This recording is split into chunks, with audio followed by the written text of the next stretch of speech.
I'd like to call the Foster-Glocester School Committee to order. Can I have roll call, please? Sure. Mrs. Joyce? Here. Mr. Mara? Here. Ms. Pezza? Mr. Dupuy? Here. Mrs. Keeling? Mr. Here. Joyce? Here. Mrs. Cook? Ms. Ferrera? Here. And Mr. Rizzo? Here. Can we rise for the Pledge of Allegiance? I'll try.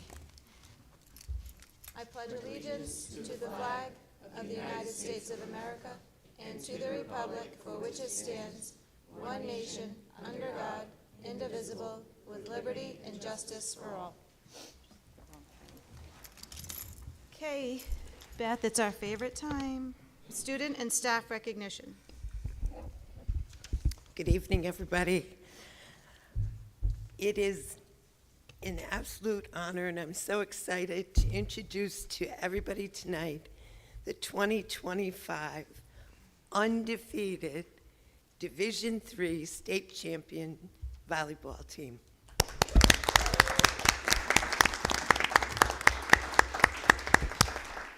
A number of the kids couldn't make it tonight, but we're going to recognize who came. The Chieftains swept Tiverton 25-15, 25-18, and 25-21 to capture the D3 title. Ponegantset went 18-0 in the regular season and rolled through the playoffs for the final mark of 21-0. To top it all off, this is the first volleyball championship in school history. So, woo! Now I'd like to introduce the head coach who took this team from no wins to state championship. Second runner-up last year, state champs this year. Shannon Reel, who has also been awarded the 2025 Volleyball Coaches Association D3 Coach of the Year. So Shannon, come on up. Here's it for you. You can get to the mic. And we're going to call the girl. All right, Just do it from here. okay. Well, she's not here. Where's the one? Oh, I gave you the wrong one. Hold on.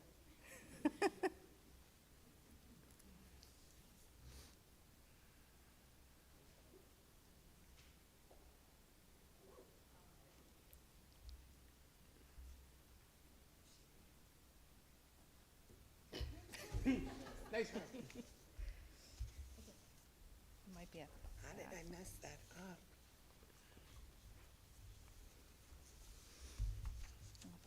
I'll start that.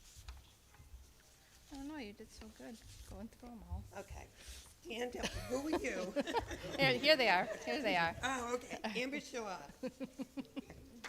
She is.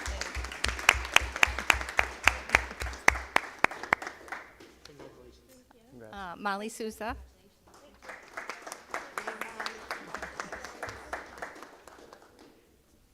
She's not here. Kyla de Sormaria,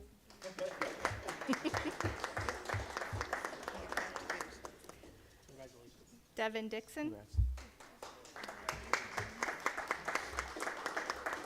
Who is an incredible artist, too, just so everybody knows. Want me to do these two? Yes. And then I'd like to also recognize Assistant Coach Abigail Reel,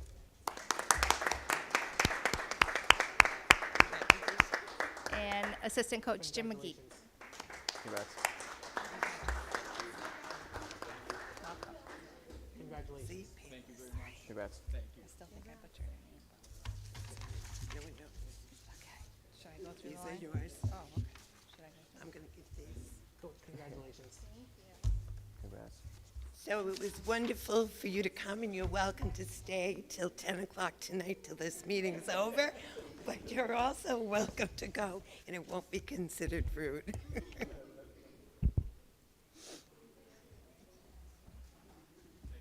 Congratulations. Again.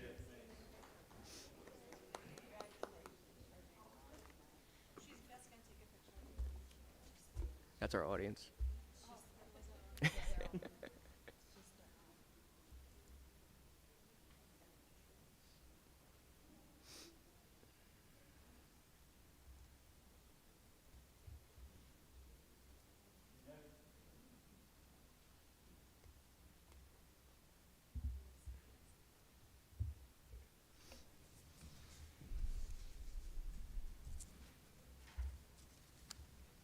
Good.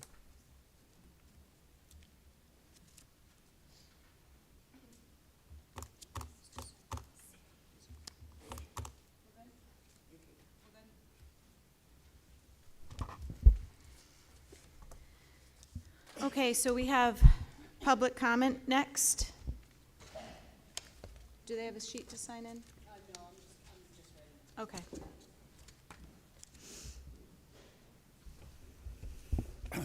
Walter Steer from Gloucester. I'm going to talk about number 19, contract extensions. I was wondering, there's a lot of them here. Now, all these contracts can't be on there last year, but what are we going to be doing? Bringing all these contracts up to 3 years again, even if they still have 2 years left on the contract? How many of these contracts are actually coming due? And why is this being done now? Could we wait after the regional financial meeting to see how that goes? See if we have enough money? And have there been job evaluations done on all these positions? I know they're being recommended, so I know there must be some work done on it, but have you got an evaluation in front of you? And this is an election year. That means anybody elected to the school committee in November will not have any say on their administrators for 2 years. Because most of these people will get, imagine they will get to 3 years. That's a maximum you can go, so. Those are some of the questions I had, and maybe you can answer them when you come to that subject. Thank you, Walt.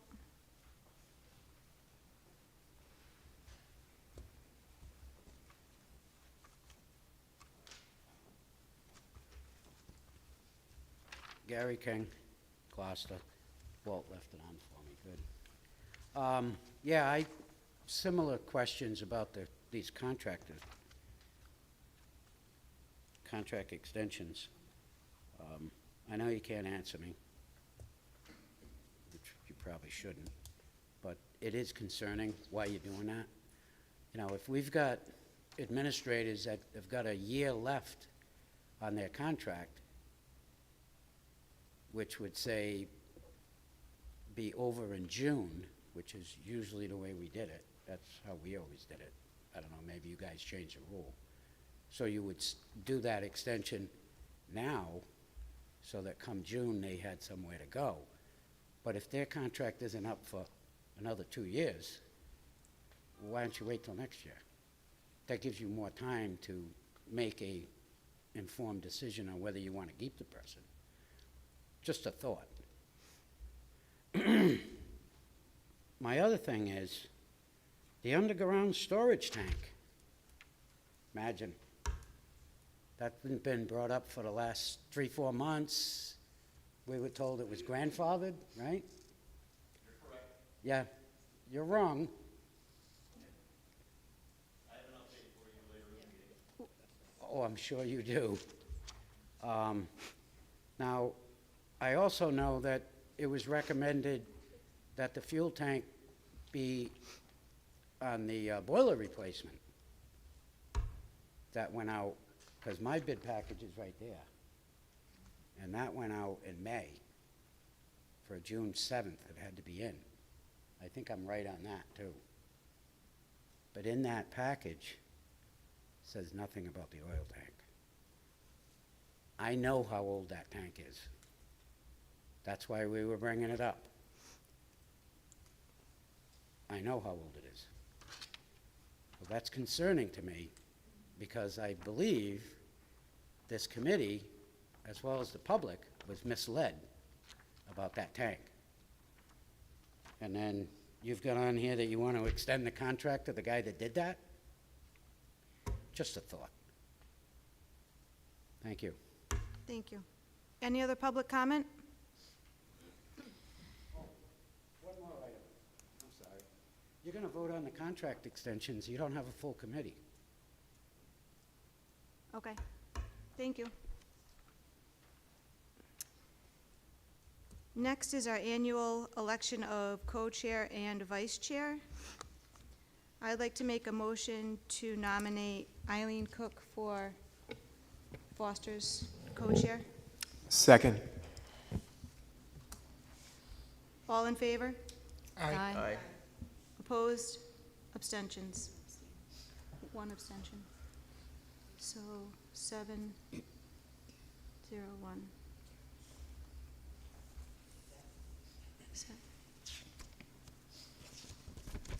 I'd like to make a motion to appoint Cindy Joyce as co-chair for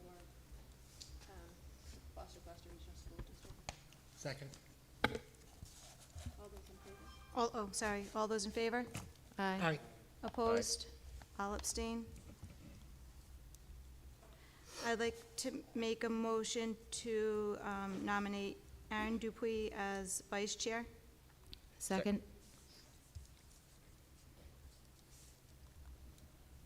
Amy did. Amy. All in favor? Aye. Opposed? Abstentions? I'm going to abstain.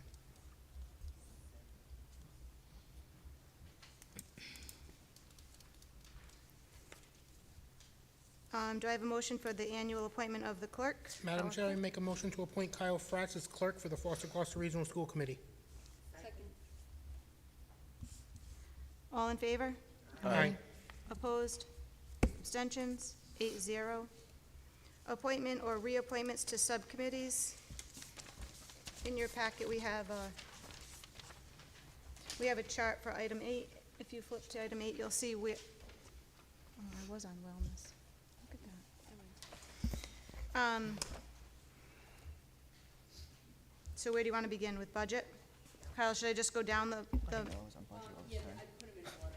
okay, The chart is in order of the motion. okay. You can go right from S- Budget. Beth? I just had a quick question before we begin. Are we limited on the number of committee members that we can have at each, or is it just enough so we don't have a quorum of this committee? I believe it's 4. Is it 4? So, yeah. You'll do it? Oh, no. That was me just asking in general for, and I do think it'd be good to have someone from Foster, someone from Gloucester on each of them, but it was more just as we start on this process to understand what our limits were. Okay. So, are you our Foster person? I did get a note from Shelley expressing interest in participating in that one, so I think her name would be good to put there. And I would wait and see who else wanted to sit there before Foster took 2 seats, but if needed, I'm happy to. Okay, so so you're telling me that she wants it?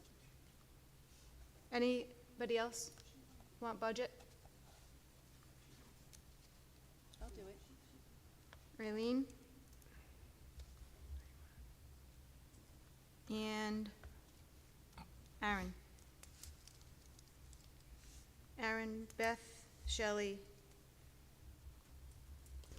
Aaron, Beth, Shelley, and Eileen, right? Okay.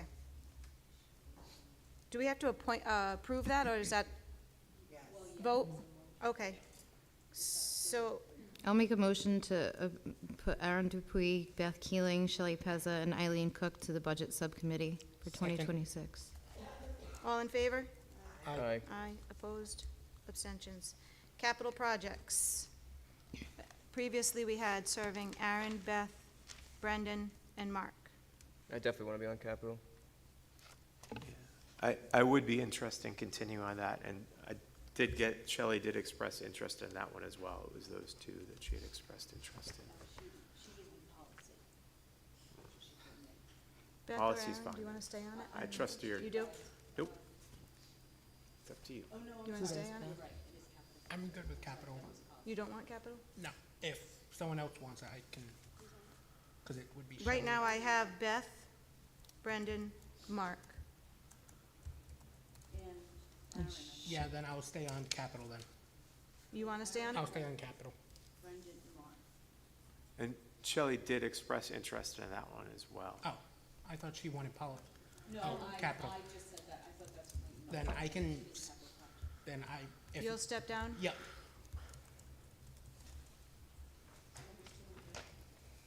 Okay, so do I have a motion? I make a motion to appoint Beth Keeling, Shelley Pezza, Brendan Mara, and Mark Rizzo to the Capital Project Committee. second, Policy Committee, we have Aaron. we need to vote. Oh, all in On- favor? Aye. Opposed? Abstentions? Policy, we had Aaron, Amy, Eileen, and Mark. I would like to stay on policy. I'll stay on policy, I'm sorry. I'll also stay. I'm good to get off. I stepped on policy for Gloucester, so I can. Is this me? Yeah. Yeah, it's me. All right, so Mike, Aaron, Eileen, and Amy? That's four. All right, so I make a motion to appoint Aaron, Amy, Mike, and Eileen to policy. Second. All in favor? Aye. Opposed? Abstention? Wellness. That was me and you, Cindy. I'll do a better job this time. I'll stay there. And I'm gonna put a question mark next to Eileen, just in case I need a backup, I'll show up. as last time. I can do it too if Oh, if you you will need too? it, if you need it, yeah. Wanna do it with me then, the two of us? Sure. That will give Eileen a, I make a Is that good motion for to you? appoint Mark Rizzo and Cindy Joyce to the Wellness Subcommittee. Second. all in favor? Aye. Opposed? Abstentions? Okay, no, negotiations certified. I would like to stay on. I've been on it. Beth? Aaron? I'll stay. Are those this year? Then I'll do it if there's a spot. Eileen, do you want to do that one, or If you wanna take it, it's up to you. rock, paper, scissors? Eileen? It's up to you. Okay. So I have Aaron, Beth, Brendan, Mark. I make a motion to appoint, Wait, did I, no, yeah, yeah, Brendan, that's four. okay. I make a motion to appoint Aaron Dupuy, Beth Keeling, Brendan Mara, and Mark Rizzo to the Negotiations Certified Subcommittee. Second, All in favor? aye. Aye. Opposed? Abstentions? 8-0.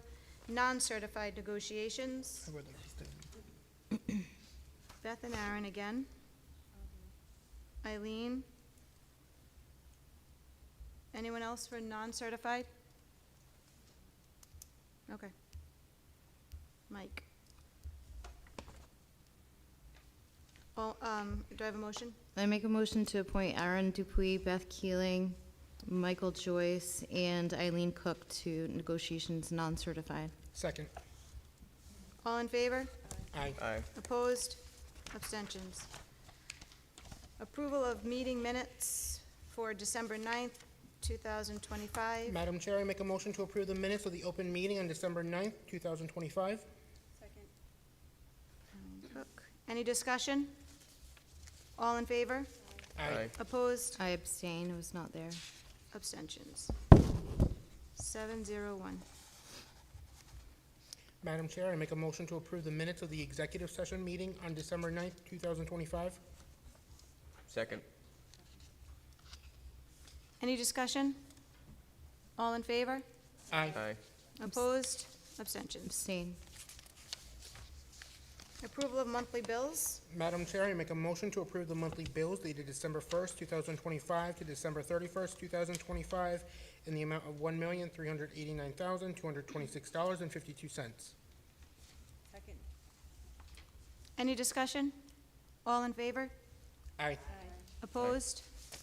Abstentions? 8-0. Finance update.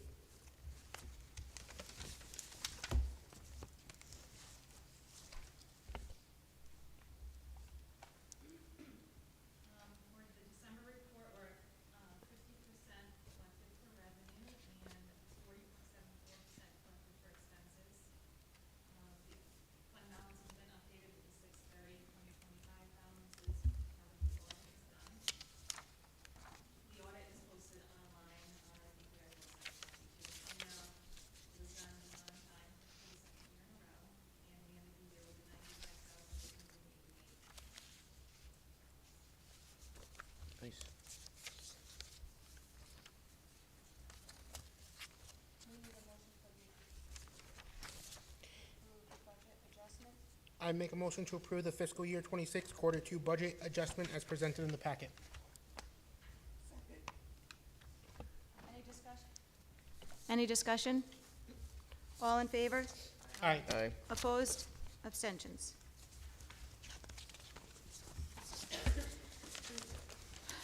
Number 12, approval of cell tower funds. I make a motion to approve the matching cell tower funds requested by the Pontiac High School basketball team of $1,800. Baseball. Baseball, what did I say? Oh, baseball.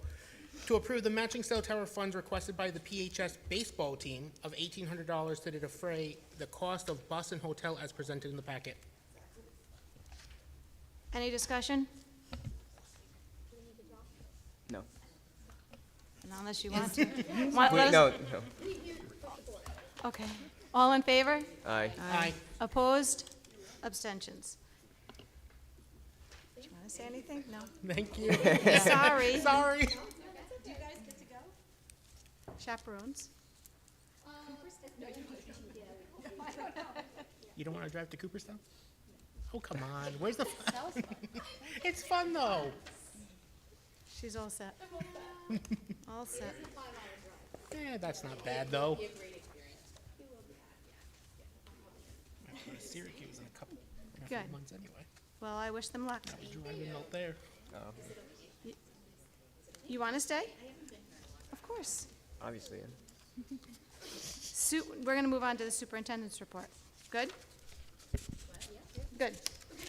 Good? I'm just telling you what we're doing next. Taking your input. It's right here. We have a new one. Oh, It was handed out. yep. Yeah, everyone has it.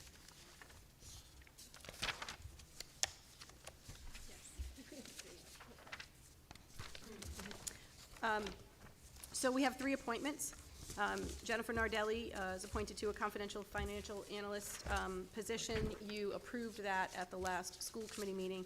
That's assisting in our business office.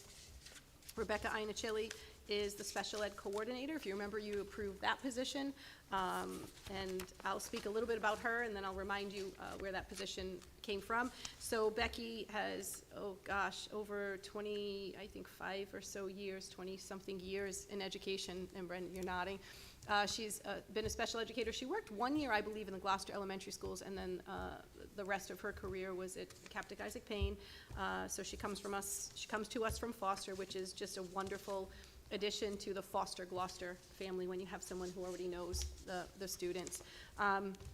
She started on Monday, and we're just very excited that she will be in that position. Remember that we posted this position because Kyle Santos, who I will speak very highly of and fondly of as well, Kyle moved on to another position in Massachusetts, and she was unsure if she should leave the family. She had a very, very strong connection and dedication to our families who she's worked with, and I want to acknowledge and recognize that. She was delightful to work with, and I wish her the best where she goes. And I'm thrilled that we have Becky, who she and Kyle also had a little bit of time to transition before Kyle left. So I want to recognize Kyle's work. I want to welcome Becky, and Jennifer Nardelli, I should say, comes from us from within our system. She's worked in Foster-Glocester schools as an instructional teacher assistant, and she decided to try a new role, and we're thrilled with her as well. And then Carmen Rodriguez, she is a new hire for our second shift custodian. So those are all good additions. Then you have job sharing. This has been in place way before my time, and it works very well. The union is in agreement, and you'll sign that agreement every year, and you will have one non-renewal to approve later on. Do I have a motion for Madam the Ch- job share? Madam Chair, I make a motion to approve the job sharing of Jay Palantonio and Jay Farino as presented in the packet. Any discussion? All in favor? Aye. Opposed? Abstentions? Accountability report. That's up on the screen. Dave, are you, am I moving, or, okay, you will? All right, thank you. So that's our, all right. So this is an overview of RIDE, Rhode Island Department of Education's accountability system. Those of you who are in the Gloucester Committee, some of this is going to be familiar. So I'm going to just sit and discuss a little bit of the performance measures components. So remember, this is RIDE's statewide accountability system. It's required under federal law of the ESSA Every Student Succeeds Act. And every year, annually, around November, schools receive a rating. It's a 5-star rating, so 1, 2, 3, 4, 5. And it's based on those performance measures that you'll see in the left-hand side, the academic performance, which is achievement growth, proficiency in English, math, ELA, math, and science, student success, which includes our student absenteeism, our teacher absenteeism, suspension rates, and whether we've exceeded the expectations in the academic performance, and then college and career readiness, which if you were in Gloucester, you didn't hear that part because that's only for secondary schools. Thank you. So that's a sample, just to give you what you're going to see in the next few slides. The row that has the rectangle around it is just drawing your attention to the number of stars. So the first row has 5 stars, the second row has 4 stars, and the third row has 3 stars. The reason that's important is because a school's rating is only as high as their lowest star rating. And if you shift your eyes over to the box on the right-hand side, you'll see the third bullet down that really emphasizes the need for this approach. It prevents a school from having a tremendous strength in one area only and not putting attention on the other areas. So this is meant to be a more holistic approach with the students' experience in our schools. Oh, you can skip that one. You can skip that one. Sorry. Okay, that one. So this, again, a slide from the Rhode Island Department of Education. And if you look at really the middle part where you see the little people, I'd like you to just look at that. Our assessments, remember that your middle schools, 6 through 8, take the RICAS, the Rhode Island Common Assessment. The high school's test is the SAT, and the NGSA is for science. Both schools take that assessment. So we're tested grades 6 through 8. PSAT is 10, SAT is an 11. And if you look at the middle with the little people, you'll see that your middle school in general, grades 3 through, I'll say 6 through 8, overall about a third of the students, 34% in the state, perform on grade level for ELA, 34% on grade level for math. If you go down to the next one, you'll see 51% proficient in ELA and about 23 proficient in math across the state on the SAT. The next slide is a breakdown, and I shared this with you in the November meeting when it first came out, is I'd like you to look at the gray is the state, and the ELA for the middle school is just about 50%, and the state is only at about 33% for ELA. The state for ELA and the SAT is about 52%, and our high school is 70%. We are in the top performing high schools with respect to ELA across the state, and I want to recognize that you have Amanda, who is your district literacy coordinator, and years ago you gave her that title as well, so she definitely works towards strengthening that, and we can see that. The math, we know across the state there's a struggle. We did purchase a new curriculum, you know that, and we're working towards really looking at our student needs, looking at data, and working to improve those scores. And then in the high school, we are higher than the state, 35% for the high school with 23% at the state. And then science, you can see that we're higher in both, higher than the state in that category for both grade levels. This is the snapshot that's similar to the one that you saw at the beginning. There are 5 categories that we would look at. This is last year. It's going to be a gray slide, and the green slide is going to be this year. So in 2024, if you really look, we had 2 blue, that's strong performance, and 3 gray, that's mid-level. And then there's also tiers to each one. You can see some of the gray ones are shorter than the others. If we go to the next slide, you can see the increase, right? It's that we now have 3 blue. And our increase came in our, I have the next slide. There we go. So in 2024, your high school was a 3-star school. And our three stars focused on our diploma measures. Now, our diploma measures really talk about the student success after high school and proficiency, exceeding proficiency. So if you go to the next slide, there's the breakdown. So remember, dark blue is strong, grayish blue is mid-level, and orange is attention. So we took that, we got the results last October, November, and we started to focus. So if you go to the next slide, in 2025, we are a 4-star school. So we went from a 3-star to a 4-star, and the increase you'll see came at that, now they're not in the same order, right? But it came at that top tier, which was really with our achievement and growth, and we also increased in our diploma plus measures. And there's the breakdown. We want to see a lot of blue, and especially blue all the way over to the right. That's amazing. And I want you to focus from the bottom up. The second bar up is exceeds expectations in ELA, and we are all the way across on that bar. Our suspension rate is good. That means it's a low suspension rate. We work well with students and their infractions, progressive discipline, and your teacher chronic absenteeism is good, which means it's low. Your teachers are coming to school. So I'm not going to go much deeper in that, but I want to give you a general overview. And Aaron, you look like you have a question. I don't know if it was a few slides before. 'Cause No, I kept it was talking. like this slide and then the one from 2024.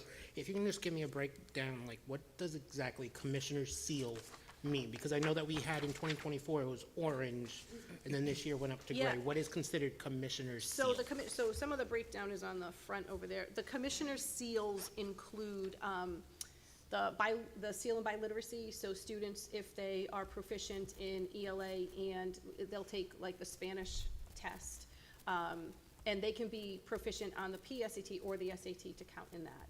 So there are certain seals for the commissioner. If they exceed proficiency in certain areas, the commissioner has several seals that a student can obtain. And so that's the criteria that's focused, that comes in Okay, that category. thank you. I was just curious because I'm like, There are a couple of different ways they can achieve that. okay, thank you. I have a question too before you go. What are you attributing the shift in the chronic absenteeism of students, the improvement that was made? What do you attribute the improvements to? An intentional plan. You had your associate principal at the high school over the summer work to reach out to families, to support them. The data is, and I mean, Amanda can speak better to this than I can, but I can tell you generally, to answer the question, it was an intentional shift, an intentional focus on looking at the absenteeism of students and being, and intervening early. And so her associate principal and assistant principal really have had their eyes on this from from when we got the data last year. Okay. And I would say you can see that when you identify an area that you need to grow in, and you put your efforts there, then we're seeing the product of that. Okay, thank you. Any other questions? There's more. Oh. Let's keep going. Did you want to ask a question now? Oh, sorry. Okay. No, if you're in the middle, you can. Well, now I should, I guess. A couple years ago, when we saw a similar presentation, it was super helpful to see a breakdown between the Gloucester versus Foster results for like some of those standardized testing for middle school and high school, not from like a competitive standpoint, but more we have these kids coming from different schools into the middle school, just to understand if there's areas where one district is excelling over the others. I think it's helpful for us to understand, and we can work with one another to Agreed. identify that.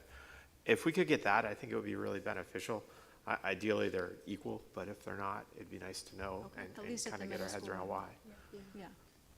So you're saying our students broken down from? As I recall, it sticks in my mind because I remember like the Foster kids, I feel like were a little bit behind in some of the subjects in 6th grade, but by the time it was 8th grade, it had almost flipped. Okay. And I'm not really sure what to do with that, but it was just, it was very memorable for that. But if there's a really big swing in one area or another, like we should know, I mean, just as a district, it's important if our one group is coming in and math scores are at 20%, the others are like 80%, like, gosh, Right. it's really hard to teach to that. And there's got to be a reason for it. We should figure it out. Or if they're all 50, hey, let's Okay. Yeah. raise the boat together. I can do that. Yeah, no, thank you.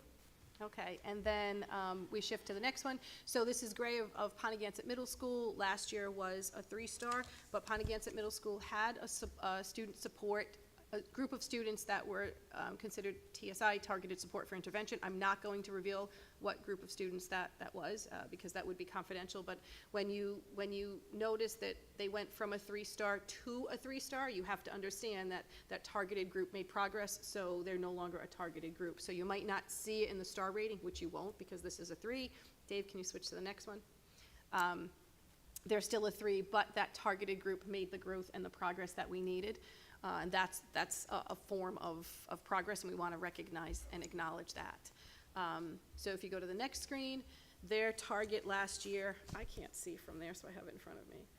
Pontiac Middle School's target last year was the growth in math. And if you can switch to the next one, we have to focus more on math, but keep in mind that this is also it's the year where we have the new curriculum, and this is a year where you have students coming in, Brendan, like you said, from 2 different districts, 3 different schools. It's very different when you transition from middle to high school. We have much more collaboration and common expectations there. And so we know what we have to do for work, but even though you have 2 areas that are recommended for focus areas, the school is still a 3-star school, and your academic performance is comparable and higher than the state. So I'm proud of that as well.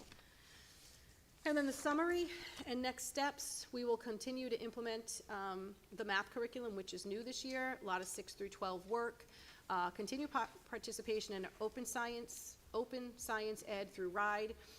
We have some teachers who are piloting that. Implementation of Tier 1 strategies. We've been very intentional and direct on, there's a book that's called Building Thinking Classrooms, and it's a very strategic way of teaching. And so we kicked that off, and both buildings have their Monday meetings, and many of the teachers' PGG's, professional growth goals, are based on that and what the principals are doing, and the leaders of the building, when they go into classrooms, they're looking for these common strategies. We have universal literacy strategies across the district, and I don't want to minimize that and say, oh, we have universal literacy strategies and we've been doing it for so many years, but we've been doing it for many years, and now you're seeing the fruit of all that work. The expectation is that you walk into any content area and you will see literacy strategies, specifically the science of reading, which you know was a mandate. You will see those strategies, you can see the measure in classrooms, and I think that's important to recognize, and it shows in our scores. And you have a principal who serves in that capacity as the district literacy coordinator. So I don't want to miss an opportunity to recognize that work. We have a lot of RICAS and SAT prep, and not just pull-out prep, but the teachers embed it in the classroom. And then there's this opportunity, this program called Conmingo. It's through RIDE, and we're using that at the high school. It's only for the high school SAT, but it's very, it allows students, it's a personal program for students. So if a student gets something wrong, it can kind of help them work through. It's called it's a self-regulating, right? If it gets wrong, it gets a little bit easier till they get it right. Remember that last year, we started the core class at PMS. We definitely are using that for some of our RICAS prep and familiarity. Increased collaboration with the elementary schools. We definitely have started to do a little bit more of that, and especially grades 5 and 6. And then Amy, continue with the attendance strategies. And the middle school did the same thing. I don't want to minimize that. The middle school did the same thing with looking at some attendance needs over the summer and being ready to support families at the beginning of the school year. So that's our work. Those are our outcomes, and thank you. Do you have any questions? I have one question. I really like that we're being intentional about integrating SAT prep, because standardized test scores are the most important metric for placing students in universities.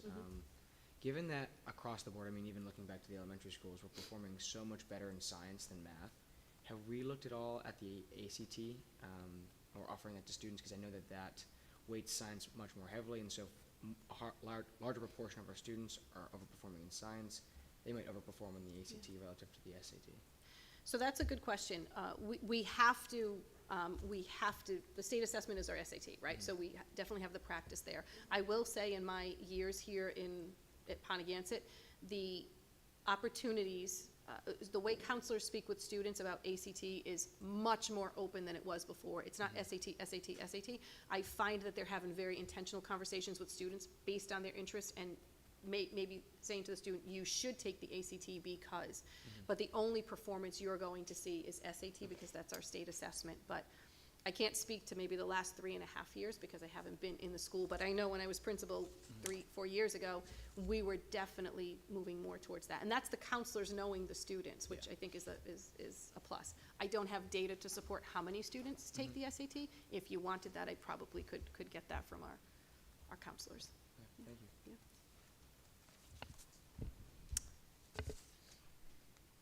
Any questions? That was great. Thank you, Renee. Dr. Palazzo. Technology update. I always love seeing all the numbers, especially when they're going up. All right, good evening, everybody. Let me just get close to the mic here. All right, so I was brought in front of you guys to have a short chat about cybersecurity. So here we go. I stand before you as the Assistant Director of Technology for Foster-Glocester Regional Schools and an accredited IT professional. I hold multiple degrees in the field, including a bachelor's degree in cybersecurity and a master's degree in information technology. In light of recent discussions, the department was asked to provide a brief cybersecurity update focused on email, specifically the potential security risks involved and the safeguards currently in place to protect student and staff district email accounts. So to begin, I need to ask you guys all a question. Do you guys know what phishing is? Beginning with a PH. Can everybody raise their hand if they know what it is? So everybody knows. All right, good. So phishing takes many forms, right? But at its core, it is an email that appears to originate from a legitimate source, and it is designed to trick the recipient into providing personal or sensitive information. Once that information is stolen, cyber criminals can use it to access legitimate systems, take over accounts, impersonate users, and in many cases, permanently lock rightful owners out. According to the U.S. Department of Homeland Security, more than 90% of successful cyber attacks begin with a phishing email. Many of these attacks cost school districts millions of dollars, and some districts never fully recover. Members of the school committee and district administration are considered high-value targets to cyber criminals. Decisions involving district finances, personnel, and confidential matters make these accounts particularly attractive. Exposure or manipulation of this information could result in significant financial impact and damage to public trust in the region.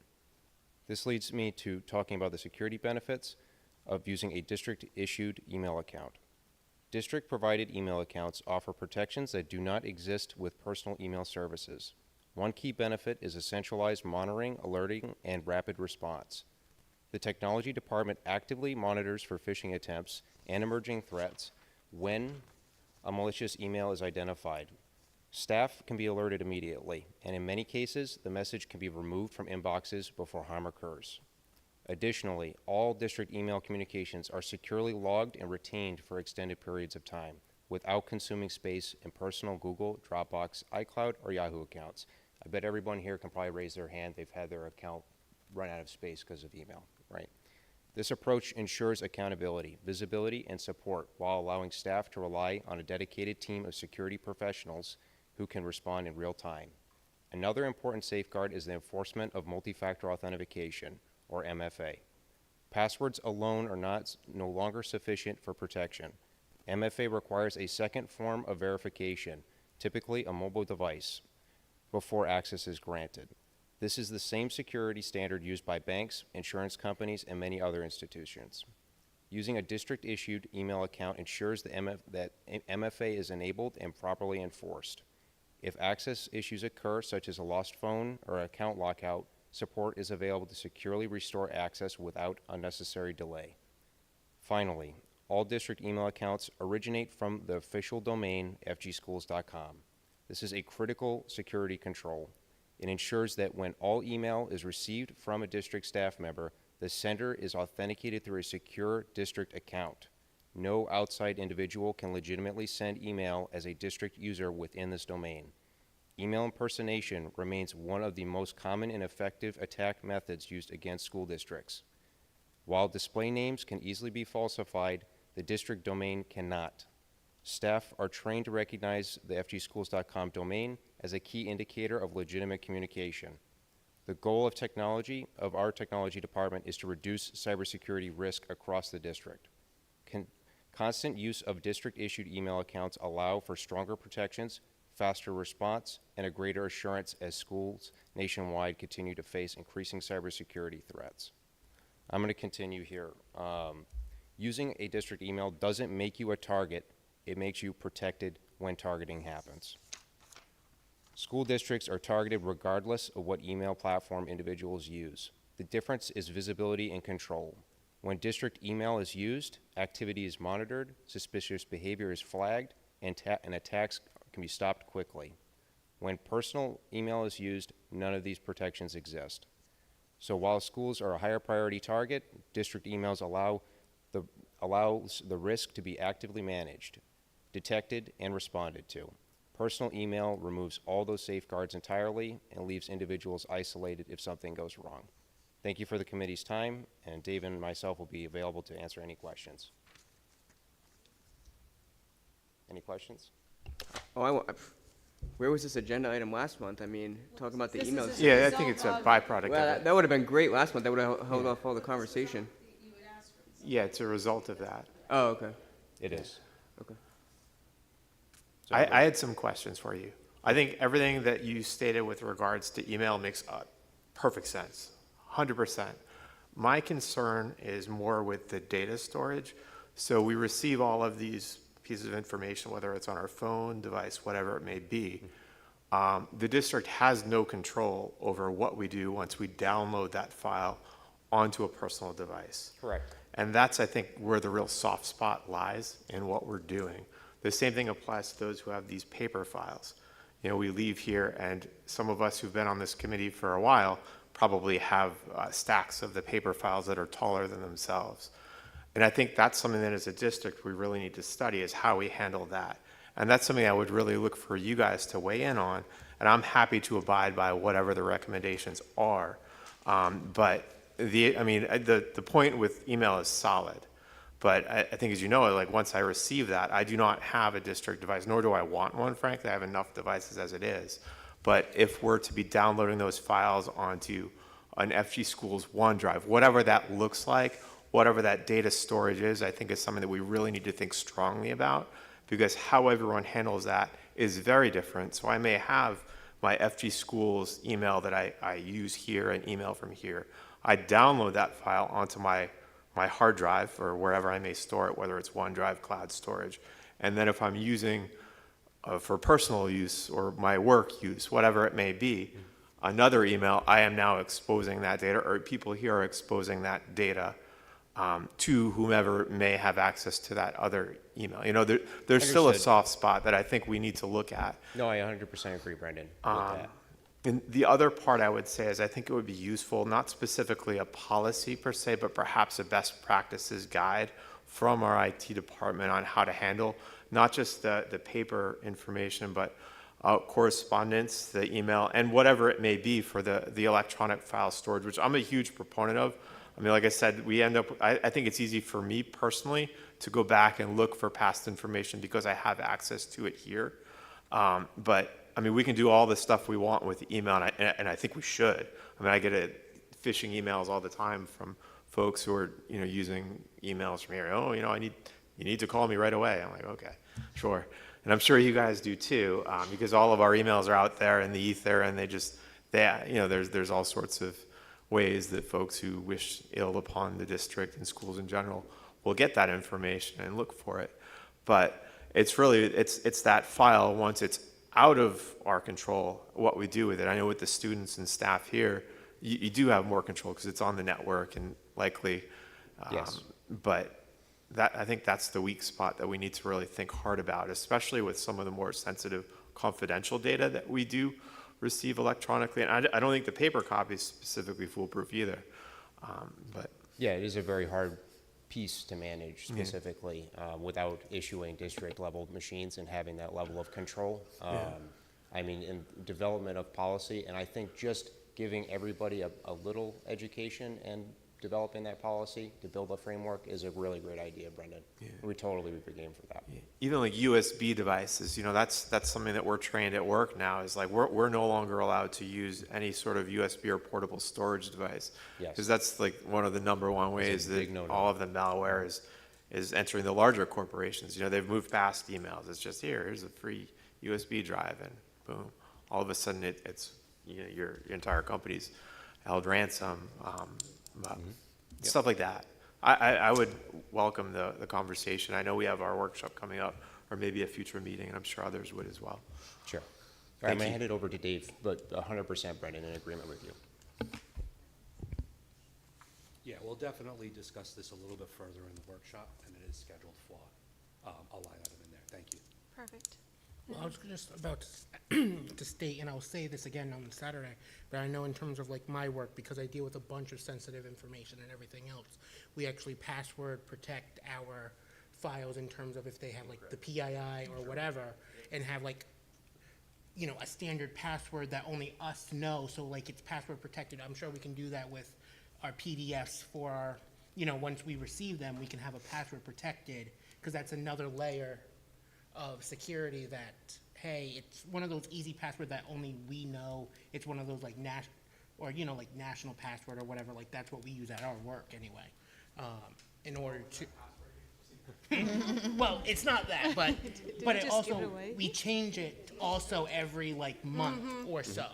So like it's always continuously changing. 100%. That way if it does get out, we can immediately adjust and get a new password out to the field.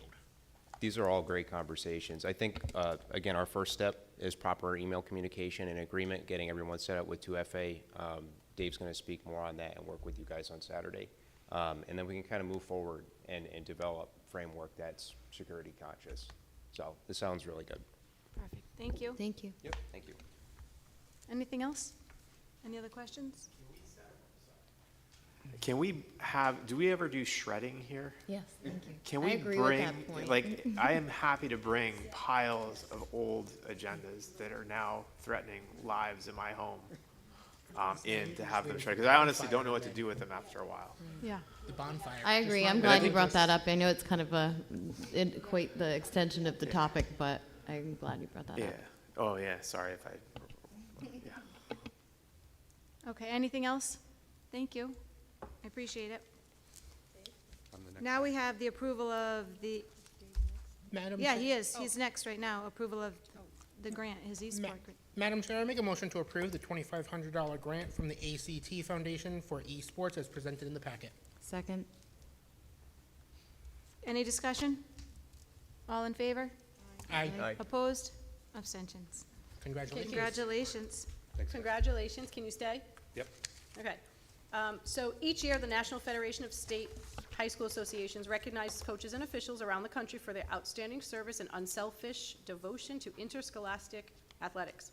Individuals selected to receive the Coach of the Year honor are chosen based upon their performance as a coach on and off the field, your field, right? And the positive work they have done with the athletes in their program.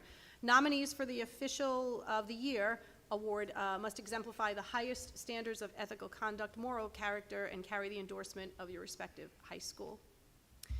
You've also made a recent significant contribution to the high school in the state. So this is the criteria of which you'd be chosen. And we spoke briefly about it last month, but congratulations, because Dave Carnival is the Esports Coach of the Year.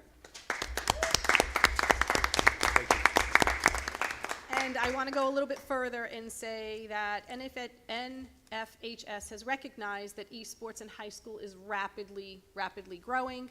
Officially sanctioned activity where students compete in video games, fostering teamwork, communication, and leadership while boosting engagement and academic performance, bridging traditional gaps by reaching non-athletic students and creating pathways to STEM careers, college scholarships, similar to traditional sports but played online with coaches and structured seasons. So I'm really proud. It's been 3 years since you've started this, and you've been the state, 23, yes. right? State championship, so congratulations, Thank you. Dave, well deserved.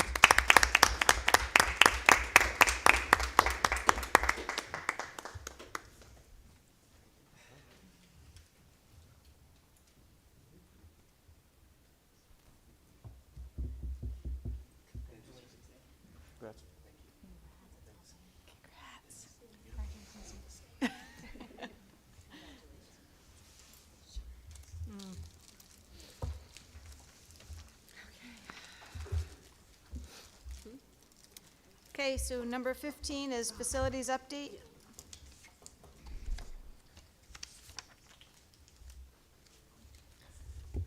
So, quick update in regards specifically to the underground storage tanks across the high school. So, I know this has been a topic of discussion and concern amongst the committee and the public. Basically, just to give you a quick breakdown of what we experienced over the last month. So, the DEM agent reached out to me, and we had an anonymous complaint, called in to the DEM, alleging that we had an abundance of water in our fuel oil number 2 tank that services our boiler. Basically, the DEM agent came out on December 16th. They met with us. We went through all of our tanks. We identified all of the previous tank inspections, all the, information that came from those tank inspections, the action plans, the proactive plans that we took after the inspection reports. So to make a long story short, after the DEM came out, I do have the full DEM report in my hand, and the most important thing on the bottom, it states no violations found. We are 100% in compliance at this point in time. Our tank is 35 years old. We are not required to upgrade to the, standards of today because we're grandfathered in, as I previously stated. Moving forward, we are developing an action plan to replace that tank, hopefully in an immediate fashion over the summer before we install our new boiler equipment. I do have full proposals to present to our capital projects team at our next meeting, and ultimately I look forward to reviewing that with the team. And just to put everybody at ease, at this point in time, we have no violations with the DEM. And these public records are 100% available on the DEM website. And if you have any further questions, please reach out to me, and I'd be more than happy to provide you with any information that I can. Thank you, Steve. Thanks, Steve. Does anybody have any other questions? Does anybody have any other questions for Steve? Thank you, I appreciate it. Number 16, I make a motion to seek to convene to executive session to discuss and/or vote on the following matters: Rhode Island General Law 42-46-5A, privacy of student records, homeschool approval, CTE student appeal; Rhode Island General Law 42-46-5A, legal advice/pending litigation; legal advice regarding suspension hearing, Barrett v. Foster-Glocester Regional School Committee, almost 11/10/2025, affidavit from school committee members, PEZA v. Foster-Glocester Regional School Committee, OMA 12/19/2025, update Barrett v. Foster-Glocester Regional School District, APRA 11/19/2025, update Figgis v. Foster-Glocester Regional School Committee, APRA 11/16/2025, update ride complaint 25-074A regarding Warwick v. Barrington et al., the CTE petition, Rhode Island General Law 42-46-5A, collective bargaining, grievance number 2425-02, teaching hours and teaching loads, update on the unfair labor practice, case number ULP 6433 by NEA Ponegantset, and Rhode Island General Law 42-46-5A, job performance, contract extensions, non-renewal of non-tenured teachers, and all individuals have been notified. Second. you got the easy part, huh? Right? Good job, All in favor?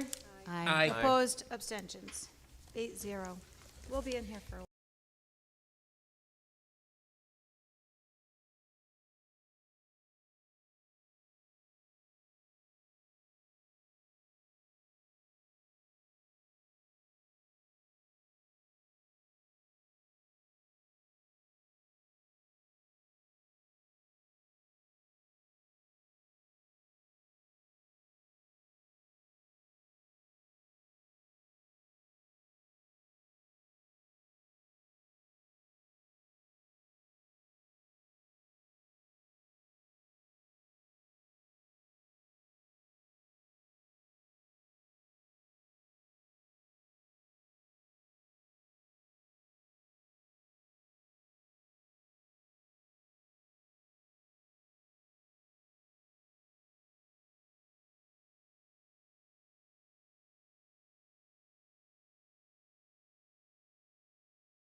to, if you try one and you can't get it, then just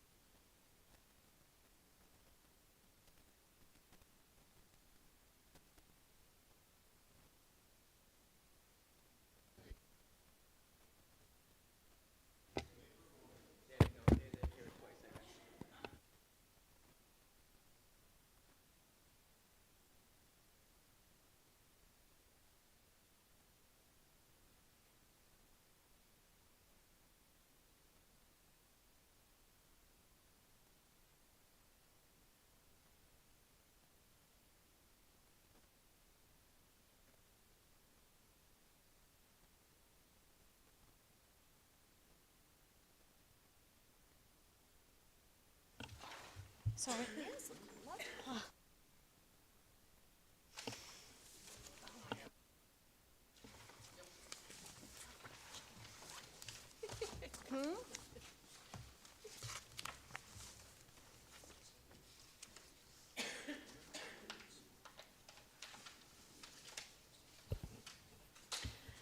Oh, where are we? Do I have a motion to reconvene? I make a motion to reconvene to open session. Okay. While in all in favor? Aye. Opposed? Abstentions? While in executive session, one vote was taken in the affirmative. We discussed, oh boy. Oh, regarding homeschooling. And we discussed legal, yeah, right here. I got it, thank you. Legal advice pending litigation, collective bargaining, and job performance. No other votes were taken. I make a motion to seal the minutes of executive session. second. All in favor? Opposed? Abstentions? So now we are on the contract extension approvals. I make a motion to consolidate all administrative contracts for the purposes of voting. Do I have a second? All in favor? Opposed? Abstentions? Okay. Any discussion before we vote? I just want to make it clear, there was a question as to why we were doing it now. Contract extensions, by renewing them for 3 years, is just a standard process. It shows that we have faith in our administrative team, and we are retaining high-quality administrators. We have high-performing schools right now. These are not administrators we want to see leave. You could see that if you listen to the presentation today, all of our scores are going up. In addition, if you compare this administration to our previous administrators that were serving 3 years or 4 years ago, we are saving, and I know we had a question about the budget, we are saving $1.3 million, or have saved $1.3 million over the 4 years, FY23 to FY26. That is a significant savings. When our superintendent was hired 4 years ago, this committee made a commitment to ensuring that she was allowed to build her team, and that's exactly what she has done. We fully support, or we want to show that we fully support this team. And again, like I said, I understand your budgetary concerns, but let me reiterate that we save approximately $560,000 a year on this new administrative team compared to our previous administrative team. Our survey works results have come back and have been a great report, and again, we're highly performing. So for all of those reasons, I actually am honored to offer them an extension. That's me personally, but I think they're amazing. With that said, does anybody else have any other comment? Do I have a motion? Or was that the motion? I make a motion to approve the contracts for superintendent, director. Do you want me to read them all, or no? Director of Student Services, Administrative Assistant to Superintendent, Facilities Director, Assistant Facilities Director, Business Manager, Human Resource Manager, Technology Director, Assistant Technology Director, PHS Principal, PHS Associate Principal, and PHS Assistant Principal. Did you say Director of Facilities? Did I? Yeah, okay. And who's the second? Beth. Any other discussion? All in favor? Aye. Opposed? Abstentions? Thank you.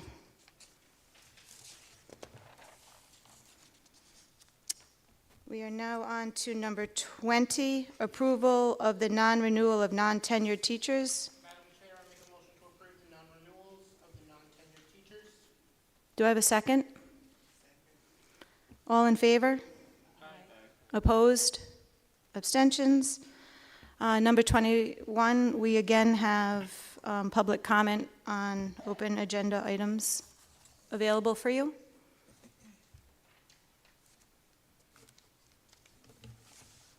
Walter Steer, I'd just like to thank you for putting this back in at the end of the meeting, because I think it's important to have it, at the beginning and at the end.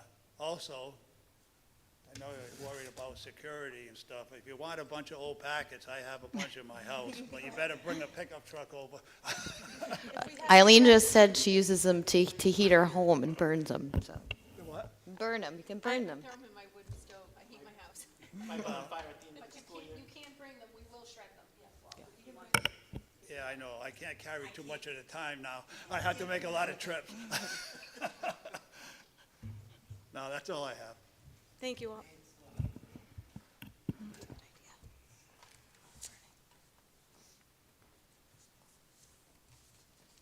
Gary King again. I remember when I sat where you guys are. Greg, you'll have to correct me if I'm wrong, but wasn't there about contracts can't be longer than the tenure of the longest school committee member?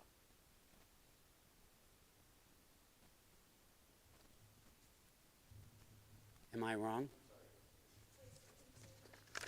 In other words, when you do contracts, right, it's a 3-year contract, then you do a 1-year renewal when you get close. Because I remember, Greg, we had this conversation, which I know it was a long time ago, and you're getting older. I understand. No, but it's just a legal question, which they don't.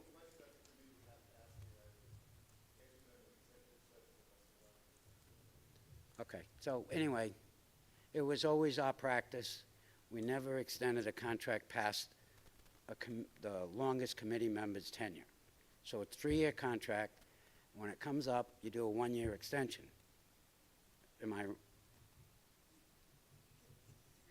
You can do a 3-year with a negotiation on the salary rate, yes. But if you're just going to take somebody's contract as written, and you're going to extend that contract with a committee vote, to whether it be a 1-year or so forth, or you sit down and you renegotiate another 3-year contract. Yeah, and I heard you. You said you saved all this money and all of that, but it's just for me, it's a procedural question. If you've got somebody that's still got 2 years or 2.5 years left on the contract they're in, and you're going to extend that contract so that in 2.5 years they got an automatic extension, I don't see how that works. I just can't make that go. Really, I can't. And I usually, we didn't do any contract voting without a full committee, or at least if, say, Brandon talked to Shelley and she said, yeah, I don't have a problem with this, you can go forward. Did that conversation happen? I know you can't answer me.